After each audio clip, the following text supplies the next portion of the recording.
Chapter 9. Sicily to Rome to Israel. I'm a wayward traveler searching for my inner truth. It's New Year's Day 1971, and I'm in a town named Caterioli on the northern coast of the island of Sicily. I'm about 50 miles from the Italian mainland and 5,000 miles from my American homeland. Nancy and I hit the road at the morning sunrise. We quickly hitch a ride to the main road heading east along the coast. We walk an additional 5 kilometers before we snag the next ride. "Hop in, my friends," he says. Nancy and I unload our backpacks, then squeeze ourselves into the small subcompact car. She gets in first, then I hand her gear to her, followed by my gear. Then I squeeze in tight, reshifting my gear to my lap. We feel like sardines. "Where are you from?" "Myself, I'm an Irishman, from the town of Dublin," he says. "We're from the United States," I say. "She's from the state of Washington, and I'm from the state of Michigan." "I've never been to the USA yet, but I've been all around Europe." "We're just looking to catch a ferry boat ride across the channel to the Italian mainland," I say. "Well, I can get you to the little town of Barcelona at least. I'm still a few kilometers after that to get to Messina to purchase your boat tickets." Any help we can get moving closer down the road to our destination is fine with us. We make it to the quaint village town of Barcelona, where the Irishman drops us off at a restaurant. Nancy and I locate an empty table, take a seat, and peruse the menus for a quick bite to eat before we continue on our journey. 2 bold, loud, and crazy local Sicilian chicks invite themselves to sit at our table. Nancy and I are at a loss for words. "You travelers?" inquires the bolder female. Her dark black shoulder-length hair is ratted out. She wears bright red lipstick that glistens off her lips. Her 1-inch fake eyelashes weigh down her eyelids when she bats her eyes. She has long red fingernails, short skirt, breast-revealing blouse, all doused with heavy fragrance of perfume. Her friend is a carbon copy, but not quite as tall or as bold, sitting in silence waiting for her cue. "Yes, we're heading to the mainland and then up to Rome. I'm Steve. This is Nancy." "I'm Gabriella, and this is my sweet friend Livia. We can offer you a ride to Messina," says the outlandish Sicilian woman. "Okay, nice to meet you both." I reach out and shake hands gently with each woman. Nancy responds in kind. "Would you like to come to our place?" says Gabriella. "Sure, okay, let's go." I agree with anticipation. We leave the restaurant without ordering any food. Nancy gets in the back seat of the Fiat with Livia, and I ride up front with the driver, Gabriella. Just a few blocks from the small town, up high on a hill, we arrive at a small stucco house. She parks and we get out of the car. Nancy and I follow the 2 women into the house. Upon entering, we relieve ourselves of our gear at the entranceway, then take a seat on the couch in the living room. Livia pours each of us a glass of red wine. Gabriella serves a plate of assorted hors d'oeuvres, olives, cheese, salami, and smoked fish. Very good. Feeling fine. Livia cracks open another bottle of wine and fills up our glasses once again. We clink cups in a toast. Here's to our new friends. Gabriella then pushes away from the table and comes over to me. She straddles my lap, rubbing her body close to mine. Her bosom's literally in my face, falling out of her skimpy bra, heaving against my chest. I look across the table at Nancy, and she is being seduced in kind by Livia. These wild girls are crazy, all right. The 4 of us walk down the hallway into the bedroom and onto a king-size bed with enough room for all of us. The 2 women strip down to bra and panties immediately. Nancy and I are lying on the bed, still clothed, watching both of them undress each other. They remove their remaining clothes and start making out with each other at the foot of the bed, hands up and down each other's naked bodies in constant motion. I jump off the bed and start ripping off my clothes. I can't get naked fast enough. Gabriella and Livia unclutch from each other, and the 3 of us meet up in a pile of naked flesh on the bed. Both women jump and climb all over me in a mad frenzy. titties, ass, and bush in my hands, on my body, in my face, all over me. Nancy is beside us in the bed, fully clothed, watching the three of us go at it. Then Livia jumps off me and onto Nancy, tearing off her clothes in the process. Livia has Nancy naked in no time as the two proceed to make out. Then Livia goes down on Nancy.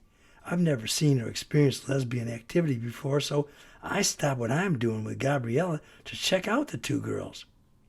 Gabriella gets my attention back on her by squatting over my face. Then she completes the 69 movement by going down on me. I'm having a crazy good time of ultimate sexual bliss. Next morning, the four of us wake up after a long night of love-making pleasure. Wow, I'm sleeping with 3 nude women. I never had sex with Nancy this whole time together than we share in sex with 2 other women. Go figure, I couldn't dream this up if I tried. The reality is better than any mere dream or fantasy could be. Our 2 Sicilian lady friends drive us to the boat docks in Messina. We purchase tickets on a ferry boat to Reggio Calabria, the toe on the boot of Italy. Gabriella and I make out before I board the boat. Nancy and Livia make out too. Thank you for the grand time, I say. It was fun. Do come again, she says. And with that we part from our fast friends to head out to the next leg of our journey. The boat ride across the straits is uneventful. We disembark from the ferry, immediately looking for a place to stay and eat. 2 local guys approach us and tell us we can stay in a condemned beach house on the beach. We locate a small cafe and buy some bread and ham, then head to the beach house. We discover 3 other guys already in the structure. Nancy and I eat in silence as we listen to the Italian youths carry on. But before we can fall asleep, the 3 guys keep pestering us, like they can't believe we don't speak Italian, like we're faking it somehow. I keep repeating, "No capisco," but they all 3 look at us dumbfounded. Eventually they quiet down and we all fall asleep in our sleeping bags. Next day, it is cold, persistent rain throughout the day. It takes us 8 rides, travel some 500 kilometers up the west coast of the boot of Italy. Our clothes are drenched through. We are cold and freezing wet. We finally arrive in Salerno at 8 in the evening. We find the local hostel, order a pizza, take a hot shower, eat the pizza, and finally fall asleep from a long day of road weariness. All night long, I hear such a constant roar and pounding that I keep waking up startled, then fall back asleep, only to wake up to a loud crashing sound once again before falling back asleep. I assume it must be a terrible storm. I look out the window and see nothing but the blackness of a dark night. When daylight comes, I look out my hostel room window to discover we are right on a cliff overlooking the sea. That's what all that racket is, the waves crashing to the shores and at the foot of the cliffs. We have breakfast, pack up, and get back to the road hitchhiking. One lone ride gets us to Naples by mid-afternoon. We are lethargic with not much energy today. Could be from the all-night sex party we had 2 nights ago and then the rough traveling all day yesterday without much solid sleep last night. We decide to spend the rest of the day in Naples and get rested up. We locate some cheap college housing for a night, share a lasagna dinner, and then take a short walk about the neighborhood. Next morning, we start out on our final leg of traveling together. Once we get to Rome, we will be parting for good. After hitching for 90 minutes in freezing rain with no luck, we decide to head for the train station. We purchase tickets from Naples to Rome. Our train arrives in the Eternal City just as evening sets in. It's pouring rain here too. It's freezing cold and wet everywhere.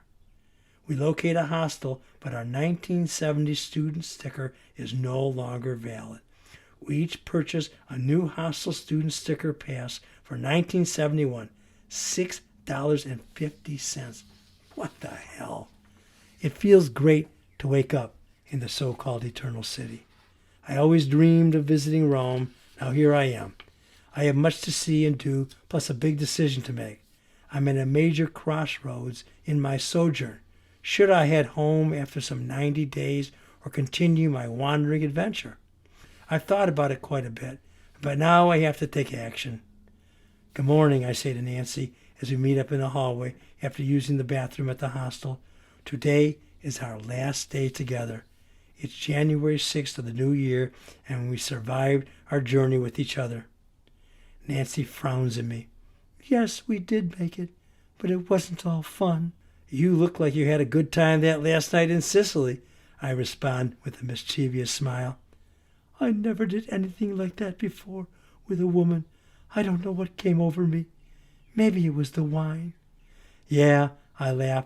That was a crazy night. It happened so quick. It was good to see you let loose for once and not be so damn uptight all the time. You'd be uptight too if you were a woman and had to go through what I went through getting across North Africa, she says. Well, I'm sorry I wasn't more helpful to you at various times. I felt like you and I together was like mixing oil with water, but we made it through and you're okay. I would not have made it through without traveling with you, Steve. I do appreciate the fact you travel with me. I know I can be bitchy at times. Whenever you think of me in the future, forget about all the rough times we had. Just remember those wild, crazy chicks from Sicily that seduced both of us. I laugh. Embarrassed, Nancy quickly changes the subject. Will you walk to the American Express office with me this morning? I will pay you back the money you loaned me. All right. When do you want to go? Right now? I'm checking out the hostel and moving over to Papa Germano's hotel with some friends from Vancouver, she says. Let's meet up in front of the hotel in 1 hour. Okay. Nancy and I walk to the American Express office, which is only a few short blocks from our vicinity. I have 10 letters waiting for me and a couple $100 from my brother. Then Nancy pays me back the $25 she owes me. Now I'm flush in cash. Great. I've got letters from my sisters, my brother, my mom, a couple old girlfriends, and other friends. Wow, how wonderful to hear from so many back home. The letters are soothing to my soul. The new funds have boosted my morale. I'm re-energized, revitalized. The decision is made. I'm going to Israel. I'm going on a kibbutz through part of the winter by earning my way at an Israeli farming commune for room, board, and meals. Then when January and February are over, I will continue my wandering trek. On the way back to the hotel, Nancy and I meet up with some friends of hers while walking on the sidewalk through a neighborhood. She introduced me as her traveling companion from Morocco to Rome to her 3 friends from Vancouver, Mickey or Mick, Reverie, and Jason. Mick and Rev are a couple who seem very nice and share a young puppy love as they're mostly into each other and oblivious of everyone else. The third Vancouverite is the obnoxious one, but I can tolerate him because he has some good reefer, and I haven't been high in so long. The 5 of us go out to a nearby restaurant close to Papa Germano's. We each take a seat at a round table. So, man, I never got your name, says Jason. I'm Steve. We shake hands. Everybody calls him Woodstock, says Harry. I'll answer to the Wanderer, too, I blurt out. Hey, Stevie Wonder, says Jason. Get it? Stevie Wonder, Stevie Wonder. Funny. Good play on words. I like it. The waitress comes by and takes our order. Hey, Nancy, how do you know these fine people from Vancouver? I inquire. Before Nancy can respond, Jason butts in to answer for her. She came to our University of British Columbia from Washington State University for an international teaching certification credit. We were students in one of her classes, plus she tutored many of us. For how long, I inquire? What course? I was only there for 1 semester, says Nancy. She tutored us in sociology, says Jason, interrupting again as Nancy was trying to finish speaking. She rolls her eyes and doesn't say anything more. Then the pizza is served at our table, and we all dig in.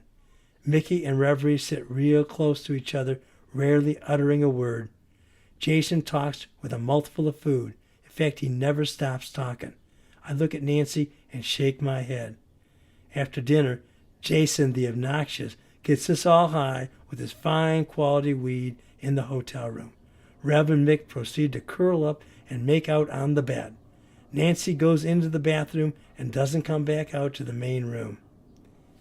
"Hey, man, want to go for a walk and see the Forum and Coliseum?" says Jason. "Sure, man, let's go." Jason and I hit the streets of Rome, walking through the town till we arrive at the ancient Forum. Everything is fenced in to keep people out, so we survey the surrounding ancient ruins from afar. Then we head over to the Coliseum.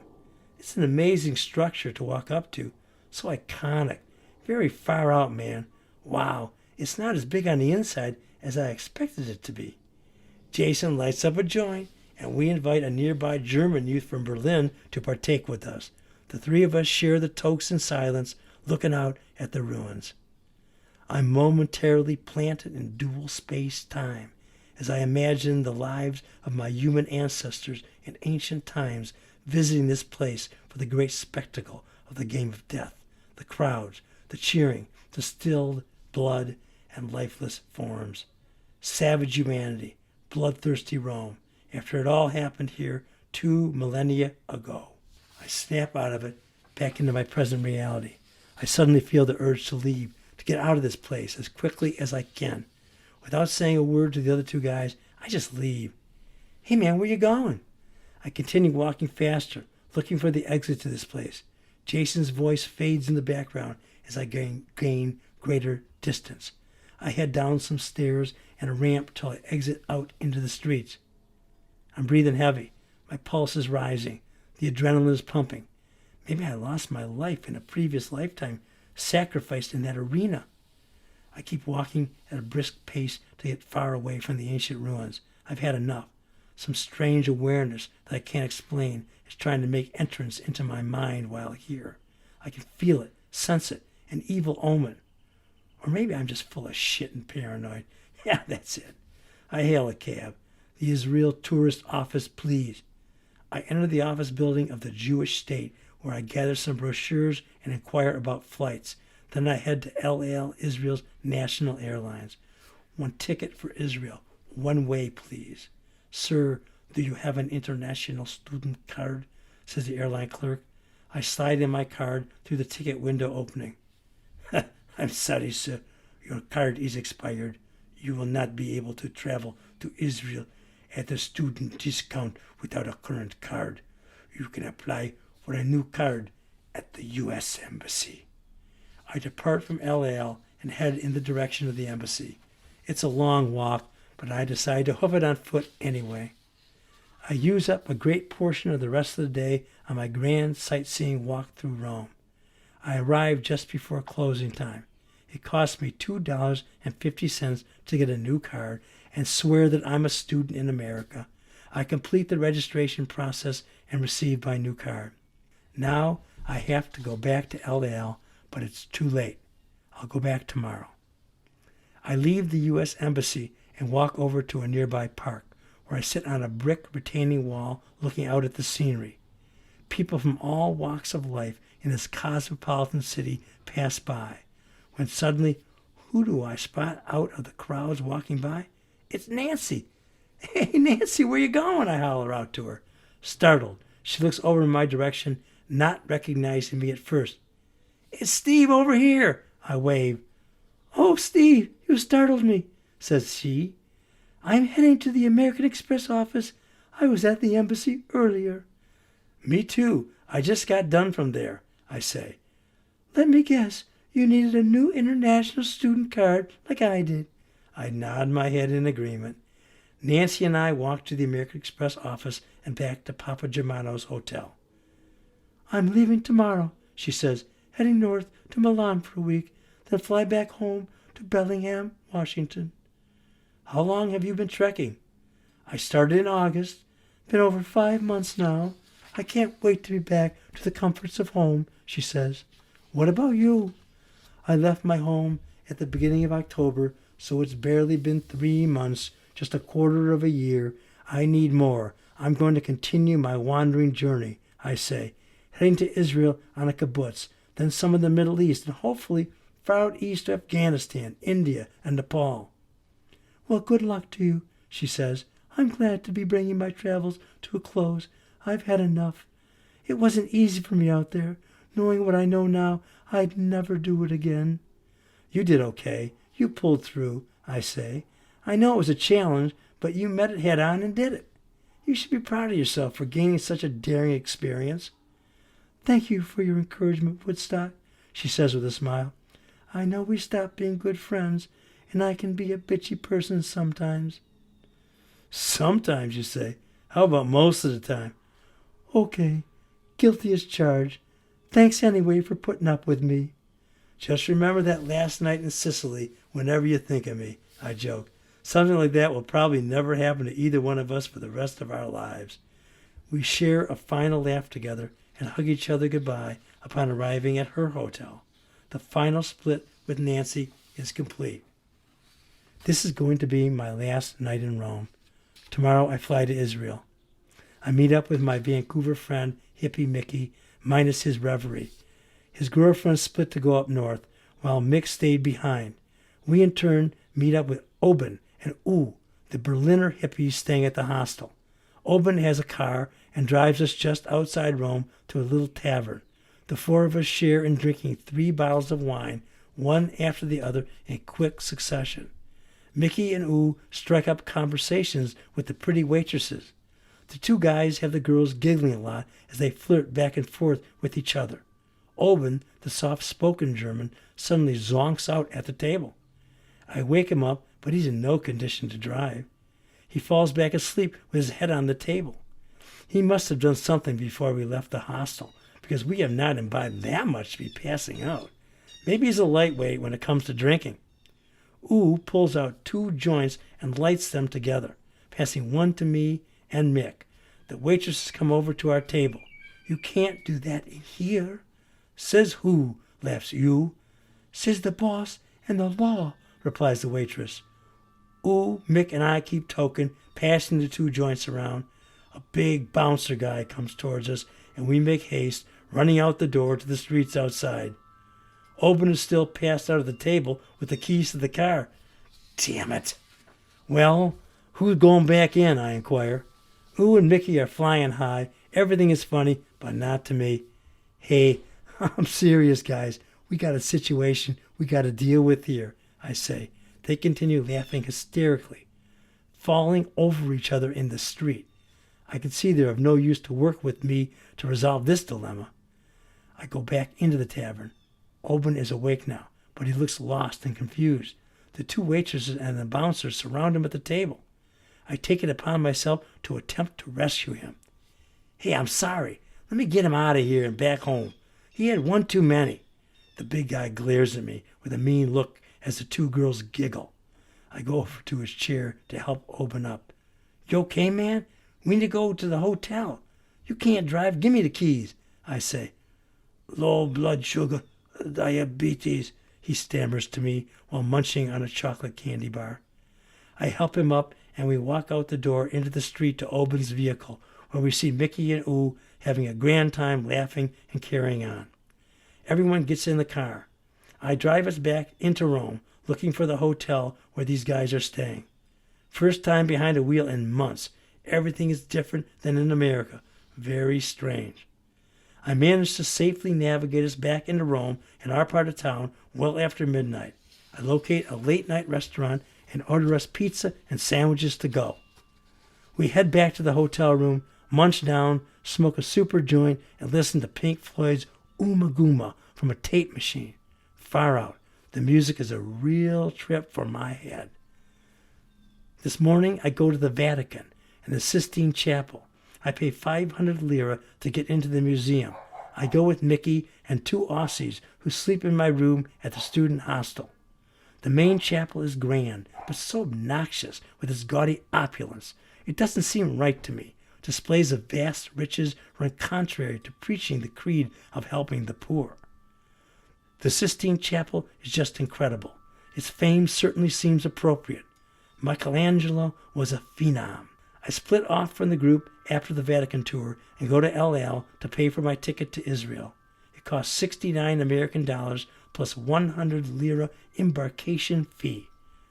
Now today is my last day in Rome. It's a beautiful Sunday. I wake up at 8 and head off with a group from the hostel to the local neighborhood flea market. Much merchandise and goods, vegetables and fruits, and many meats to choose from. But I don't want anything. I just enjoy walking through the market with the native Italian people. After a couple hours of perusing, I head out to the main streets, eventually working my way to the Vatican.